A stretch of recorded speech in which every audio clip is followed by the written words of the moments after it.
The monthly rise in petrol and diesel prices following the introduction of a pricing formula continues to draw the ire of the general public. Today, Prime Minister Ranil Wickremesinghe sought to explain the pricing formula, which had confused his own finance minister. Good evening. Let's listen to what the Prime Minister has to say about the fuel pricing formula. Oil prices, be it the price of diesel, petrol or kerosene, it changes every day. There was a system to change this through a pricing formula. Our media calls it the price formula. Certain countries have tried it on a weekly basis, but since we weren't used to it, we opted to do it every month and then to move on to the weekly basis after obtaining the technology needed. That is how it was. Some do it on a weekly basis, some on a monthly basis, while some do it on a daily basis. This is a very simple method. The price formula is not a complicated one. The operational cost gets added to the cost incurred when unloading oil. The operational cost includes the costs at the jetty and the pipeline, the cost of the oil that evaporates, transportation, sales, administration, storage, and the cost of dealers. This is the price it is sold at. The cost of the dealers is also added to the operational costs. At the same time, they must bear the customs duty, tariffs, and other fees. There are some who say now that the formula is wrong. They say the price will reduce if the formula is changed. I do not know about the formula. Now, recently, Finance Minister Mangala Samarawira, speaking to journalists in Colombo, said he's clueless about this fuel pricing formula. Now, he even said that if he goes to give an introduction or describe this fuel price formula, the journalists themselves will go nuts. Well, you know, Zulfik, I need to just make a point here. The Finance Minister of Sri Lanka is a former fashion designer. If he is confused with the pricing formula, well, you know, I can expect that and understand that. But who on earth is Mangala Samarawira to tell us, journalists, that we won't understand the pricing formula? That's a bit presumptuous of the Finance Minister. And in any other country in the world, it would be completely unacceptable and the Finance Minister would be removed long before he reached his offices. Now, for us, why do we need this fuel price formula? Why? What's the reason? Well, it's obviously because the CPC, the central place where we get all our fuel from, are suffering huge losses. At a recent count, it was over 13 billion, billion with a B. That was the amount of the losses.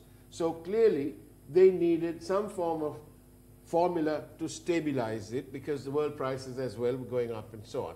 However, if we look at why the CPC are making such losses, it's clear that state-owned enterprises have failed to make payments. These include institutions like the Ceylon Electricity Board and, of course, that other culprit, Sri Lankan Airlines. They've hardly ever paid their bills. So that means for us, Sri Lankan Airlines. Now, Sri Lankan Airlines has a very, very rich history, but then as of late, it has a very dark history. Indeed, and a dark history replete with billions of rupees worth of losses. I believe it was well over 28 billion was the estimated losses of Sri Lankan Airlines. And some of it, obviously, was due to the CPC for unpaid fuel bills. Now, if we look at the CEB, it's the same scenario. They haven't paid. But when they enter into agreements with private power suppliers, astoundingly and significantly, as we now realize, their contracts to purchase power from, for example, Ace Power in Embili-Pitya was denominated in dollars. This is absolutely unacceptable because at the end of the day, Zulfik, as you know, with the decline, the depreciation of the rupee against the dollar, in rupee terms, this has cost us much more than an arm and a leg. And these are supposedly run by professionals appointed by this government of good governance. Now, for us, by what you say, I gather that there's a huge departure from due process as well as with regard to Sri Lankan Airlines, where the main allegation was against Captain Suren Ratwatta, the former CEO, and then when it comes to the CEB, there's allegations against Dr. Suren Batagoda. Now, let's talk about Sri Lankan Airlines. Who is Suren Ratwatta?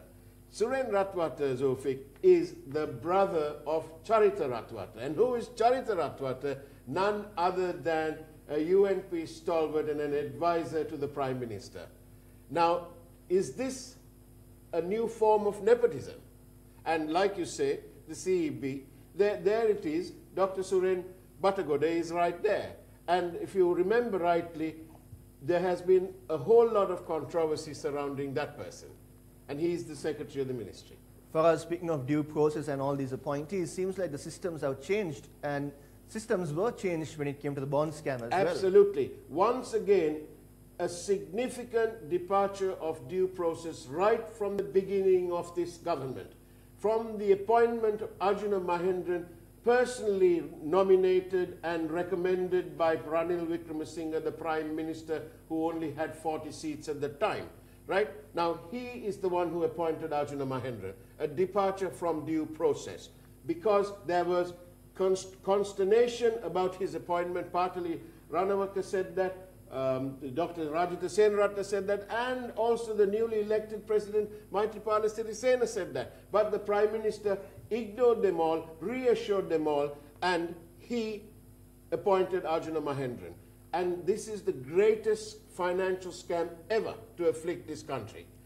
And remember, Zulfik, remember one other thing, that it was Arjuna Mahendran who said that the Prime Minister, Ranil Wickremesinghe, is the person who changed the system of awarding bonds. The Prime Minister on the 17th of March in Parliament admitted as much, and so did Arjuna Mahendran, who later confirmed to COPE that he had only acted on the instructions of the Prime Minister. Change of process. That is what happened here. So for us, seems like the Prime Minister's system is to change systems. Now for us, we also have a decline in revenue. Now who is responsible to bring in revenue to the country? None other than the Minister of International Trade, the specialist, or so we are led to believe, Malik Samaravikrama. He is responsible. And where is the FDI that he promised? When we ask him, they point out to the Hambantota port. The Hambantota port was not FDI. It was a debt swap. We gave our assets to settle a loan. That was it. There's no FDI. So it appears that once everything was messed up, perhaps, the government had to call its way to the IMF, and now the IMF told to introduce a fuel price formula, and That's they right. are likely to call on for another regulation, which is for electricity as well. The very fact that we've had to rely on the IMF is proof positive that this country's economy has been utterly mismanaged by this government, led by Prime Minister Ranil Wickremesinghe. So it appears that the economy in the country is suffering a landslide, just as what took place today as well. Very unfortunately, the landslides are happening just like our economy.